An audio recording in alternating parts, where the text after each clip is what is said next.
Welcome, everyone. My name is Julia, and I am a career coach and strategist with over 10 years of experience helping ambitious professionals like you find clarity in who you are and helping you align your values and preferences to your career. This podcast is just one of many ways that I share my knowledge, strategies, and experience with you. And if you check out my podcast page on my website, I have all the seasons organized and easily accessible to find what you need. Along with the podcast, I also have multiple courses, resources, and I offer one-on-one customized career coaching that covers career exploration, career management, and career advancement. So head on over to ridethetidecollective.com to check it all out. This season, as you know, is all about controlling your career, and I'm sharing the process that I created to help you get started on controlling your career without the investment of, a big coaching package that you might not need at this point. And this episode is all about taking action toward your goals, hence the name, Initiate Action. This is phase 4 in the process, and it takes what you outlined primarily in phase 3, where we talked about our different goals, holistic and career, and we start to put them into action. So in the formal program, you would take about 4 sessions within the 12 sessions of the program to execute specifically outlined actions toward your goal with my support. So I'm there to help you strategize, debrief, and hold you accountable. And at the end of those sessions, we do a big debrief to figure out what the next steps are. And I'll actually share some of those debrief questions at the end of this episode.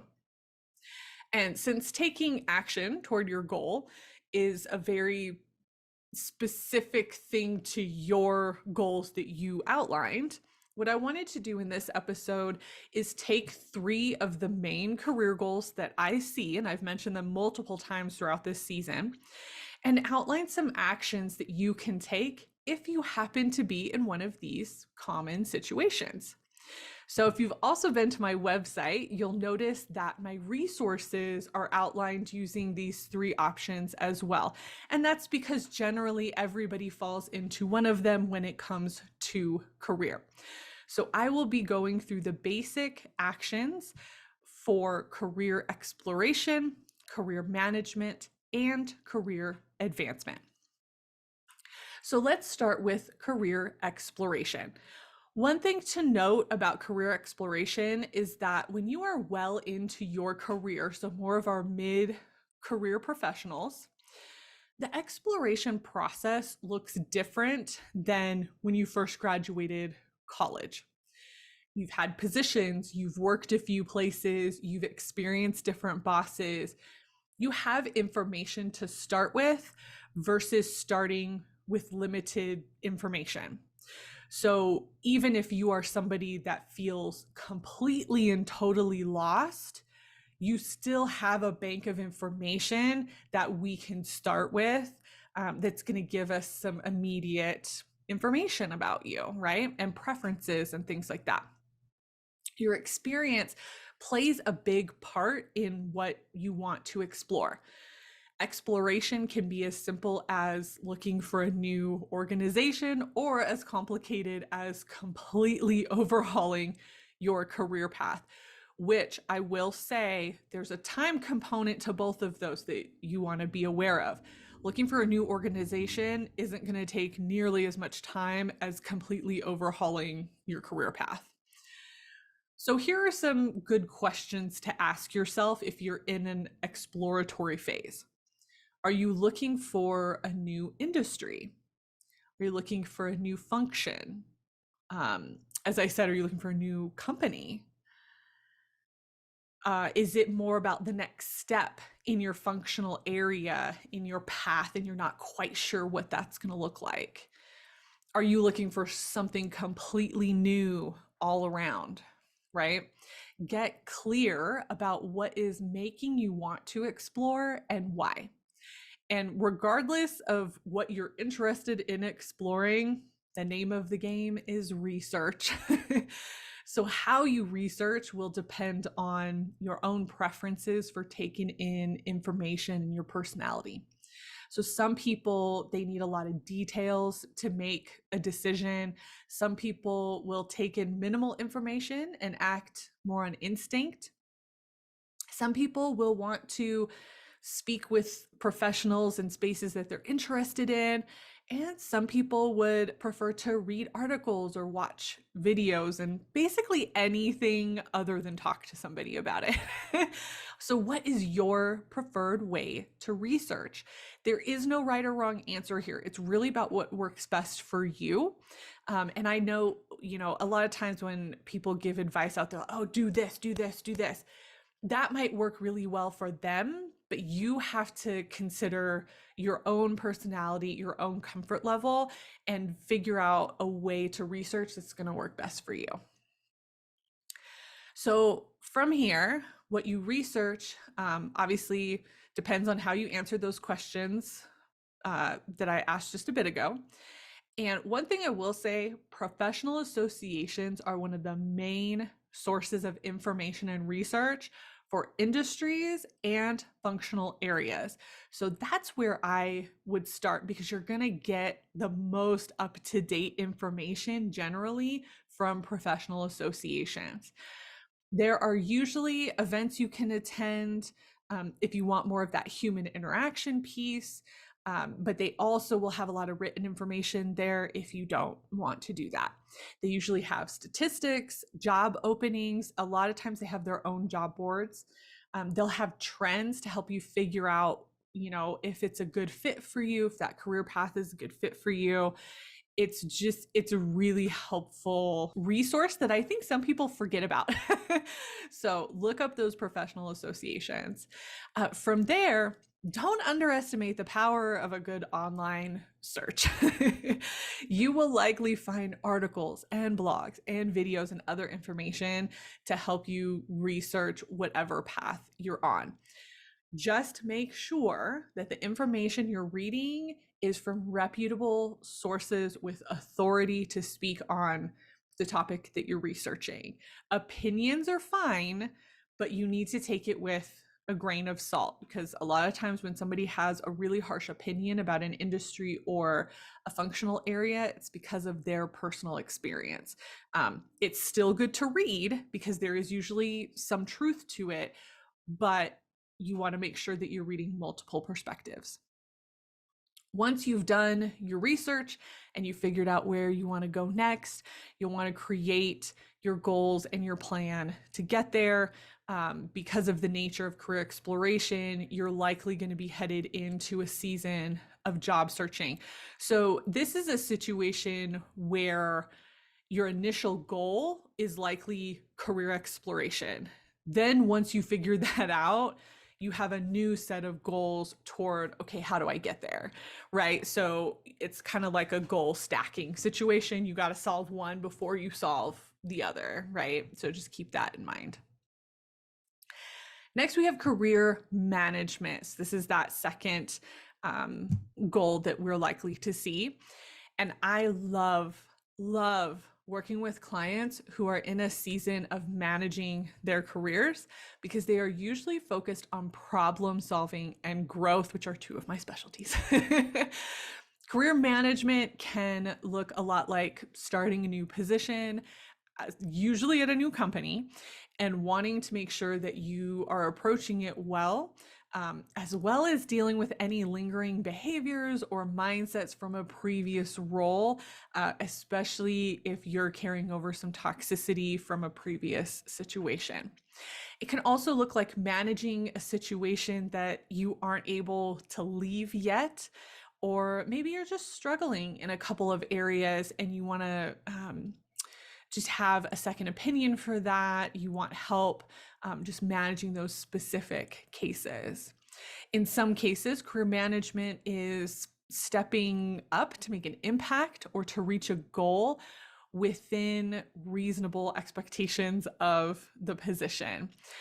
So sometimes I see this happen more when people have maybe a lot of life things going on that are impacting their career, or they have an absent manager and they need somebody like externally to just help them like talk through things and figure things out. Um, and just help them get to where they want to be in their specific career path. And then sometimes career management is situational. So it might be managing a transition or working with a new team or being on a new project and struggling through that. So that's also why I created the career action coaching package, which is 3 sessions, because I realized sometimes you don't need a 12 session program. Sometimes you need 3 sessions to figure out what's immediately going on, and you're good and you go from there. So anyway, I'll link that into the blog post if you want to know more about that, but that's a really great option if you just want something really tailored for a specific situation. So what does action look like when it's about career management? Well, similar to career exploration, it depends on what you're trying to manage, but ultimately it boils down to 3 things: awareness, responsibility, and behavior. So you need to be aware of the situation that you're trying to manage. It seems simple enough, but really you need to be aware of all of the components of the situation. So remember back in phase 1 where I discussed realistic reality? This applies here. What is realistically happening in this situation that you need to manage? What is within your control to manage? This leads to responsibility. What are you responsible for in the situation versus someone else? Or are you being impacted by a system you can't control? For example, let's talk supervisors. This is one of the main career management topics that I see over and over again. A professional who is struggling with their manager. Now, in many cases, blame is either placed solely on the manager or solely on the professional, depending on what side you're standing on. When in reality, it is likely a combination of both people and a broken system. Okay, a broken system. We will talk about that. So let's say that you have a manager who's really good at their functional position and they get promoted to manager. This happens very frequently, but they don't receive any management training. Maybe you're new to your position and you need more guidance than you've been receiving, and your preference is to have some direct feedback.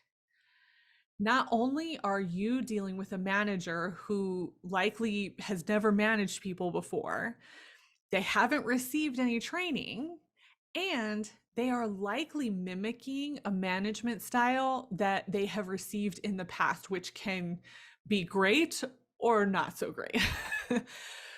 And while you might be waiting for them to ask you about your preferences and learn how to manage you best, that likely won't happen right away, right?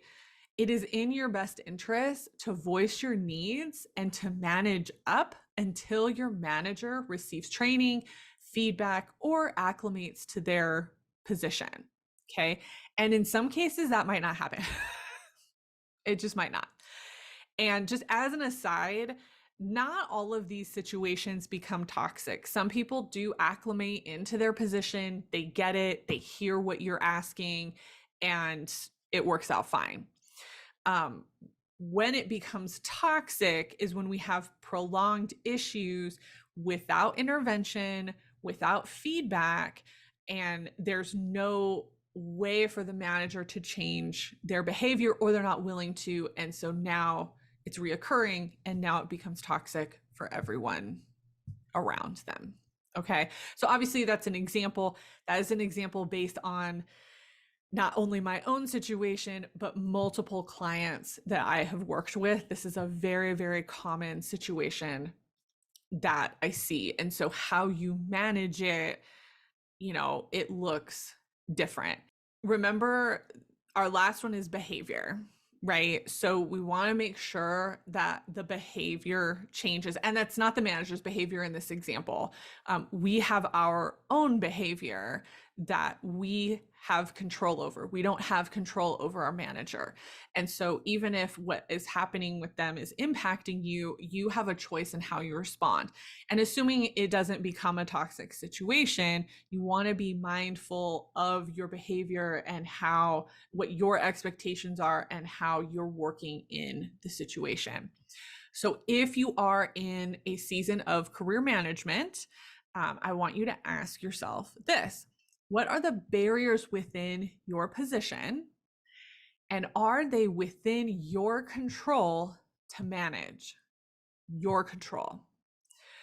What are your specific goals within your position, and what steps do you need to take?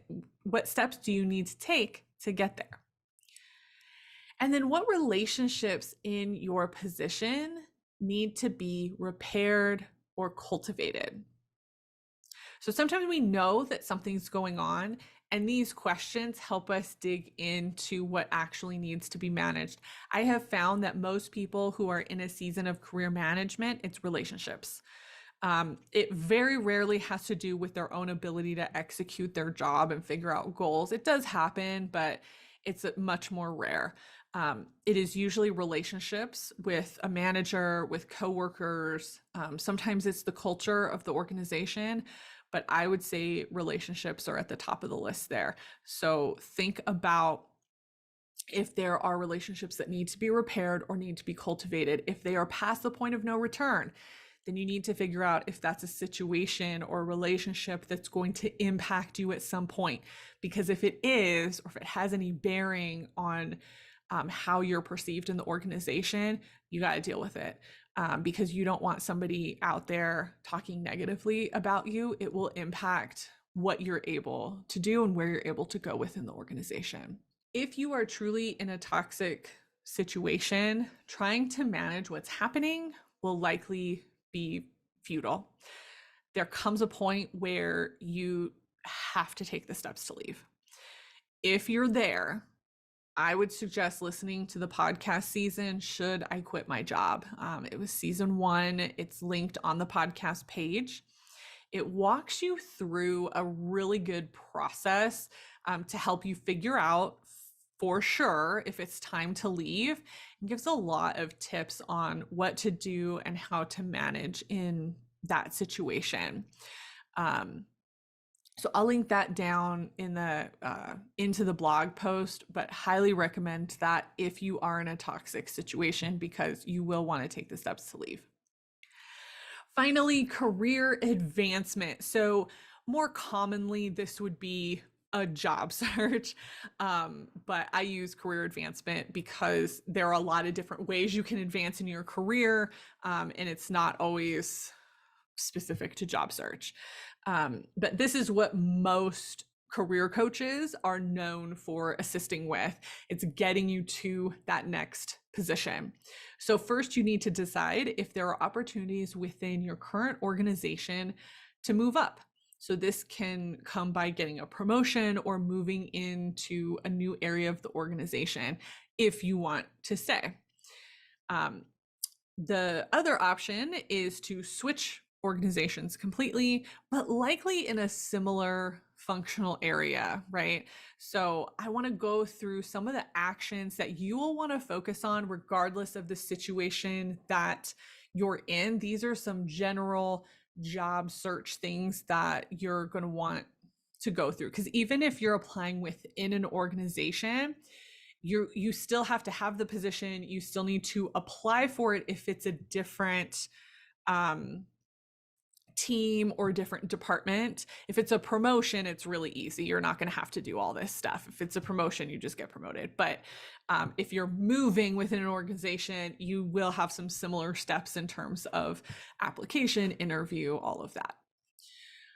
Okay, so first you need to be clear about where you're headed. And sometimes this is where career exploration and career advancement can really go hand in hand, because once you explore, you're likely going to go through the advancement process. But you want to be clear about where you're headed before you start down the job search path, right? Because if you're not clear, you're going to end up applying to like 100 different positions, and that is not helpful. So be really clear about what is going to be next for you. If your industry uses LinkedIn, which most industries do, I would say on the knowledge worker side, update your LinkedIn profile. Cannot stress that enough. Update your profile to reflect your accomplishments and language that matches where you're headed, where you want to go. So you're going to have to shift some language around. I do have all of this in a course if you need additional direction or more step-by-step. So I'll link that into the blog post as well. Also, update your resume. Even for internal positions, you will need to have an updated resume that is tailored to the type of position that you're looking for, essentially the functional area that you're looking for. You do not have to create a resume for every single position. If you are applying for jobs within a specific job family, then you shouldn't have to make major shifts. The requirements should be fairly similar. If you have a couple different job families that you're applying to, then you will have to make some changes and have a couple different versions. And then networking. So whether this is like, whether you're going internal or external, networking is a must, right? Because I don't know, I don't want to have to submit hundreds of resumes, and I don't think you do either. And networking really helps cut that down, because you're learning information about companies, positions, you're making that connection to help get you to the front of the pack, essentially. Internally, you still need to network, right? Because you need to make sure that you have a good reputation and you're able to make a shift or get a promotion when you want to, when it makes the most sense. And then finally, continue through with the application process, right? So your resume gets you the interview. A lot of people put way too much focus on the resume. The resume is there to get you the interview. Your interview is what gets you the job.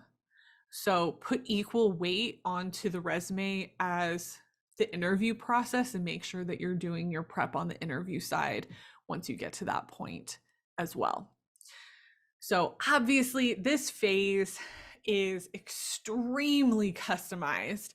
And especially within the program, everything is very, very customized to what my clients need and to your specific situation.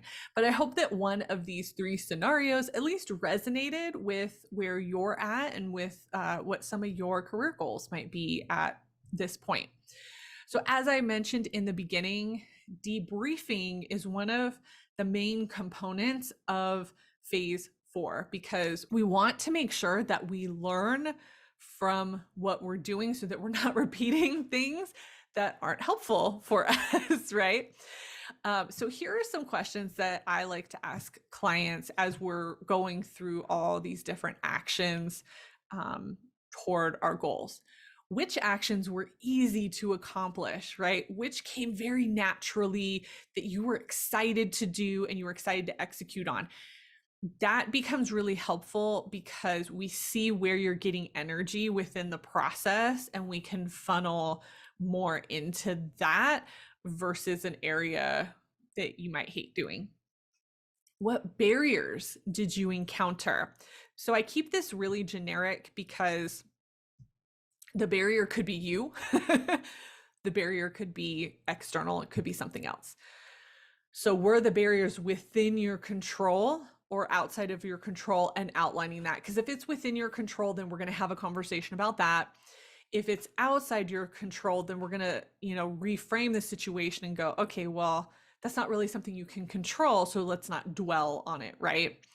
And once you figure out your barriers, that's when we're going to start problem solving, right? So again, this will be specific to each situation and each person, but you definitely want to figure that out so that you can then go, okay, how do I want to proceed moving forward?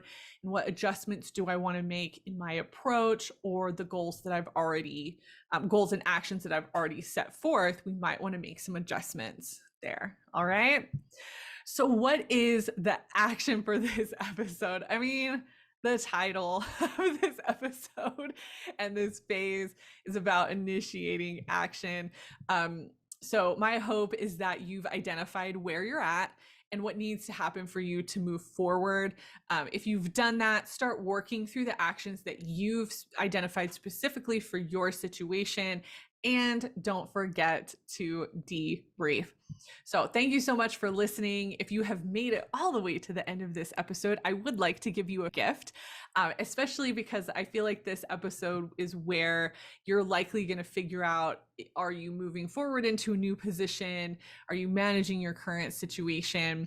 And I recently released a resume guide for mid-career professionals. And so if you find yourself in a place where you need to work on your resume, this is a guide that will take you through all the steps and is recruiter endorsed.